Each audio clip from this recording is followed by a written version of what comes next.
Welcome students. इस video में अपन देखेंगे कि सामग्री का निर्माण इशू मटेरियल कैसे किया जाता है। कि लास्ट वीडियो में भी अपन ने पूरा प्रोसेस देखा था कि कौन कौन से डिपार्टमेंट होते हैं और किस तरह इशू किया जाता है। इसमें अपन देखेंगे कि स्टोर डिपार्टमेंट और प्रोडक्शन डिपार्टमेंट के मध्य क्या व्यवहार होते हैं और किस प्रकार किया जाता है सामग्री का निर्माण। यानी जब अपन मटेरियल इशू करेंगे तो एक विशेष अधिकारी की लिखित मांग पर, यानी कि एक विशेष अधिकारी होगा वो डिमांड करेगा, तो उसकी लिखित मांग पर स्टोर विभाग द्वारा यानी भंडारण विभाग द्वारा उत्पादन विभाग को सामग्री का इशू किया जाएगा। यानी एक इसमें से स्पेशल अधिकारी होगा जो डिमांड करेगा और जो भंडार विभाग है वो माल का इशू करेगा। और बिल नंबर होते हैं जो कि अपने स्टोर डिपार्टमेंट में होते हैं, उसमें अपडेट करते हुए यानी कौन से नंबर की मटेरियल है, उसके रेट क्या है, वो इशू की गई है, उस बिल नंबर पे अपडेट करते हुए सामग्री का इशू किया जाएगा। पर होता क्या है कि जैसे स्टोर डिपार्टमेंट दो विभाग ए वो बी को सामग्री का इशू करते हैं। ए डिपार्टमेंट द्वारा माल कंप्लीट हो गया यानी नया माल बन गया, तो कुछ कच्ची सामग्री इसके पास बच जाती है। तो जो बची हुई सामग्री है वो डायरेक्ट कौन से डिपार्टमेंट को लौटा सकता है? स्टोर विभाग को। लेकिन अगर स्टोर विभाग को वो सामग्री नहीं लौटाई जाती है तो वो क्या करता है? बी डिपार्टमेंट को लौटा सकता है। तो ए डिपार्टमेंट क्या करेगा? 3 प्रतियों में तैयार करेगा और 3 प्रतियों में एक प्रति अपने पास रख लेगा और 2 प्रति जो स्थानांतरित विभाग हैं बी डिपार्टमेंट इसको भेजेगा। बी डिपार्टमेंट क्या करेगा कि बी डिपार्टमेंट एक प्रति तो स्टोर विभाग के अकाउंटेंट के पास भेज देगा और एक प्रति अपने साइन करवा के स्टोर प्रभारी के, बी डिपार्टमेंट के स्टोर प्रभारी के एक प्रति तो भेजेगा स्टोर डिपार्टमेंट और एक भेजेगा जो स्थानांतरित विभाग हैं उसको भेजेगा। तो जो क्या करेगा, जो एक प्रति अपन ने स्टोरेज विभाग को भेजी है वो क्या करेगा, यहाँ का जो अकाउंटेंट बैठा है वो ए डिपार्टमेंट को जो इशू की गई थी सामग्री इसके खाते से उसको लेस करके बी डिपार्टमेंट के खाते में डेबिट कर देंगे। तो ये प्रोसेस होता है कि चाहे तो वो दूसरे डिपार्टमेंट को भी इशू कर सकते हैं। तो डेफिनेशन देख लेते हैं कि मांग विभाग यानी प्रोडक्शन डिपार्टमेंट से माल लौटाना है, अन्य विभाग को डायरेक्ट स्थानांतरित करना। कभी कभी माल बच जाता है तो या तो स्टोर डिपार्टमेंट को लौटा दिया जाता है, यानी ए या बी है, ए को माल इशू किया तो या तो इसको लौटा देंगे या फिर दूसरे विभाग को स्थानांतरित कर देंगे। माल बता स्टोर विभाग को लौटा दिया, अन्य विभाग यानी बी विभाग को स्थानांतरित कर दिया जाता है। जब अन्य विभाग को सामग्री स्थानांतरित की जाती हैं तो 3 प्रतियां तैयार की जाती हैं, यानी ये 3 प्रतियां तैयार की जाती हैं और 2 प्रति उसके साथ भेज देते हैं। 2 प्रति यानी 2 कॉपी बी डिपार्टमेंट के साथ को भेज देते हैं, जिसे प्राप्त विभाग स्टोर कीपर की हस्ताक्षर करवाता है, यानी जो बी विभाग का स्टोर कीपर होगा वो दोनों प्रतियों में साइन करता है और एक प्रति लेखापाल को भेज देता है यानी इस विभाग को भेज देता है और एक प्रति उस विभाग से जहाँ से सामग्री प्राप्त आई है वहाँ पर भेज देता है, यानी एक प्रति किसको भेज देगा? ए डिपार्टमेंट जहाँ से अपन को प्राप्त आई। तो ये भी अपना लेखा रख लेगा और इसके नाम से क्रेडिट कर देगा और बी के नाम से डेबिट कर देगा और यह भी अपना अकाउंट से मेंटेन कर लेगा। अब आता है आपका सामग्री आवर्त यानी material turnover.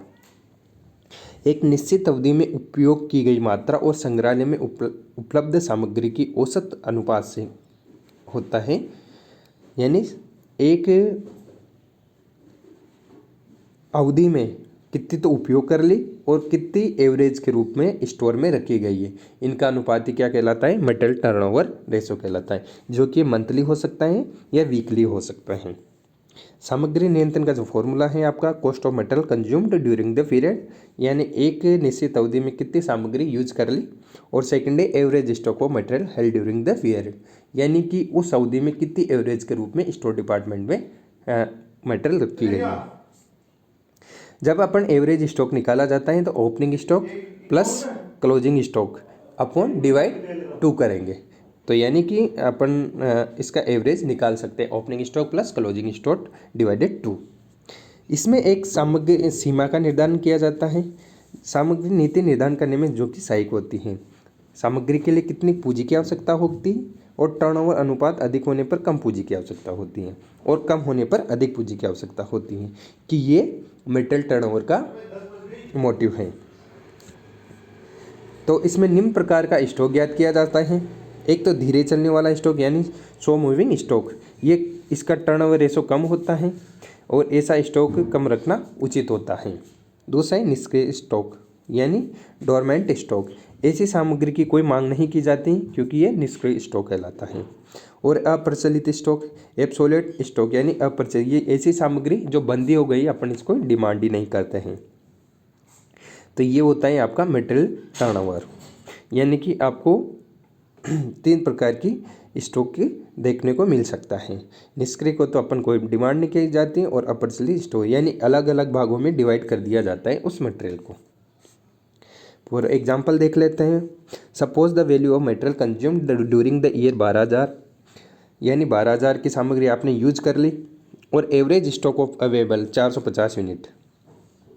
Material turnover ratio will be calculate as, तो आपको मटेरियल टर्नओवर रेशो ज्ञात करना है। तो आपका फॉर्मूला था cost of material consume during the year और average stock material held during the period. तो अब 12,000 यानी आपने कितने की सामग्री यूज कर ली और अब भी कितने की बची, 450, तो आपका आ जाएगा 26.67 टाइम, यानी इतने बार में आपको यूज कर लेंगे। अब आपके पास आता है कि बुक्स ऑफ मटेरियल अकाउंट्स, यानी कितने प्रकार की बुक्स आपको रखनी होगी मटेरियल कॉस्ट अकाउंटिंग के अंतर्गत। तो ये मुख्यतः 5 प्रकार की बुक्स आपको रखनी होगी और इसमें अकाउंट्स लेन देन का लेखा किया जाता है।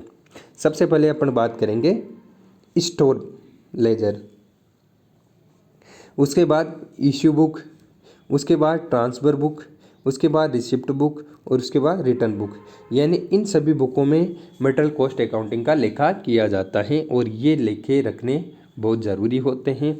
और इसमें मेन लेजर की बात करें तो वो है आपका स्टोर डिपार्टमेंट। स्टोर डिपार्टमेंट से पता चलता है कि कितनी सामग्री इश्यू की है, कितनी आपके पास बची हुई हैं, कितना ओपनिंग स्टॉक था, कितना क्लोजिंग स्टॉक है। ये सामग्री आपको स्टॉक अकाउंट से प्राप्त होती है।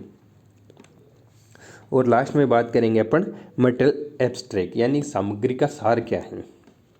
जब संग्रहालय द्वारा इश्यू पत्रों के आधार पर बहुत से कार्यों को सामग्री निर्मित इश्यू कर दी जाती हैं तो अकाउंटेंट एक निश्चित अवधि के प्राप्त उनका वर्गीकरण इस प्रकार किया जाता है कि किस विभाग को किस सामग्री की कितनी मात्रा में कौन से पत्र द्वारा कितने मूल्य में निर्मित किए और वापस प्राप्त हुई, ये सामग्री का सार कहलाता है, जो कि एक निश्चित अवधि में उपयोग की सामग्री की मात्रा को दर्शाता है।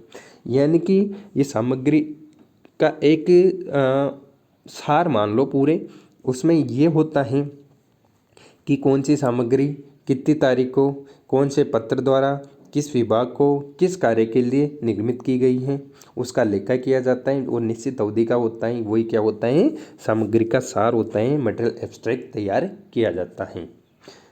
तो ये हो गया आपका, एक तो बुक्स आपको 5 रखनी है जो कि मेन बुक्स हैं, वो स्टोर लेजर हैं और इसका सामग्री एब्स्ट्रैक्ट है और मटेरियल टर्नओवर रेशो आपको ज्ञात करना है, क्यों करना है, और सामग्री का इशू किया जाता है और उत्पादन विभाग को दूसरे विभाग को भी सामग्री ट्रांसफ़र की जा सकती है, या तो संबंधित विभाग को यानी स्टोर डिपार्टमेंट को लौटा दें या दूसरे विभाग को लौटा दें। लेकिन दूसरे विभाग को जब लौटाएंगे तो थोड़ा सा प्रोसेस आपको करना होगा और उसके बाद आप सामग्री को लौटा सकते हैं। तो इस वीडियो में इतना ही। Thank you.